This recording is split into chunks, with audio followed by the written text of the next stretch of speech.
존경하는 1420만 경기도민 여러분, 김진경 의장님을 비롯한 선배 동료 의원 여러분, 김동연 도지사님과 김진숙 경기도교육감, 권한대행을 비롯한 공직자와 언론인 여러분, 안녕하십니까. 교육행정위원회 소속 성남 출신 더불어민주당 문승호 의원입니다. 저는 오늘 성남 고등동 중학교 설립 문제를 다시 말씀드리고자 이 자리에 섰습니다. 2년 전 이 자리에서 고등동 중학교 설립의 필요성을 공식적으로 말씀드린 바 있습니다. 이후 주민간담회, 현안 점검, 교육청 업무보고, 2,410명의 주민 서명부 전달까지 지속적으로 해결을 촉구해 왔습니다. 그러나 2년이 지난 지금도 주민들이 체감하는 변화는 없습니다. 이에 오늘 저는 그동안 오랜 기간 참고 기다려온 고등동 주민들의 절박한 목소리를 담아 전달드리고자 합니다. 성남 고등동은 이미 약 4천여 세대가 입주를 마친 생활권입니다. 그런데 이 지역에는 아직 중학교가 없습니다. 더 답답한 것은 부지가 없어서가 아니라는 점입니다. 고등동에는 이미 약 10,000제곱미터 이상 규모의 학교 용지가 확보돼 있습니다. 그런데 왜 중학교 설립이 안 될까요? 그동안 검토가 없었던 것도 아닙니다.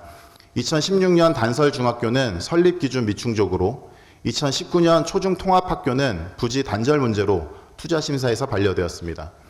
필요성은 계속 확인됐지만 결론은 늘 제자리였습니다. 그 사이 부담은 고스란히 학생과 학부모가 떠안았습니다. 경기도교육청 제출 자료에 따르면 2025년 왕남초 졸업생 60명 중 낙원중 36명, 야탑중 18명 등 4개의 학교로 분산 배치되었습니다. 통학시간도 왕복 1시간이 넘게 걸립니다. 행정적으로는 배치가 가능하다고 할 수 있을지 모르지만 같은 생활권의 학생들이 여러 학교로 흩어져 다른 지역으로 이동해야 하는 구조 자체가 이미 큰 불편이며 부담입니다. 더욱이 제가 직접 현장을 확인한 결과 일부 학생들은 중학교 등교를 위해 사설 통학 차량을 이용하고 있었고 월 7만 원 안팎의 비용까지 부담하고 있었습니다. 집 앞에 중학교 용지가 있는데도 공교육이 책임져야 할 통학 부담을 개별 가정이 시간과 비용으로 감당하고 있는 현실, 과연 이것이 정상적인 교육 환경이라고 할 수 있겠습니까? 그렇다면 왜 이 문제는 아직도 진척되지 못했습니까? 첫째, 현실은 변했는데 기준은 과거에 묶여있기 때문입니다. 학령 인구가 급감하는 시대인데도 학교 설립 판단은 여전히 21학급이라는 획일된 기준에 묶여 있습니다. 필요성은 분명한데 학령 인구 기준에 걸려 계속 뒤로 밀리고 있는 것입니다. 둘째, 그동안의 대책이 임시 방편에 머물렀기 때문입니다. 주민들은 학교를 요구하는데 교육청은 공동학군 지정, 분산 배치, 유유교실 활용 등을 말하고 있고 기준상 어렵다는 설명만 반복해왔습니다. 그 간극이 2년의 공백만 만들었습니다. 그 밖에 중고통합학교, 학교시설 복합화, 제2캠퍼스 등 여러 대안도 검토됐지만 결국 기존 제도의 벽을 넘지 못했습니다. 그래서 저는 도시형 캠퍼스를 대안으로 제시하고자 합니다. 도시형 캠퍼스는 기존 정규학교 시설 방식으로 해결하기 어려운 지역에 보다 유연하게 교육 인프라를 설치하고 운영할 수 있도록 만든 제도입니다. 학생 수요는 분명하지만 기존 기준에 막혀 학교를 세우지 못했던 지역의 사각지대를 해소하자는 취지입니다. 도시형 캠퍼스 사례로 딱 들어맞는 지역이 바로 성남 고등동입니다.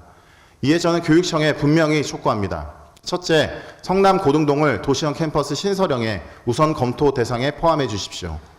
현재 교육청은 도시형 캠퍼스 연구 용역 이후 세부 지침을 마련하겠다는 입장이지만 해당 용역은 이미 올해 3월 말과 4월 초 두 차례 유찰되며 차질을 빚고 있습니다.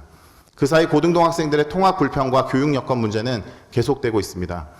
교육청은 용역 지연을 이유로 현장의 어려움을 더 이상 미루지 말고 고등동의 시급한 교육 수요를 반영해 도시형 캠퍼스 신설형 우선 검토 대상에 고등동이 포함될 수 있도록 적극 검토해 주시기 바랍니다.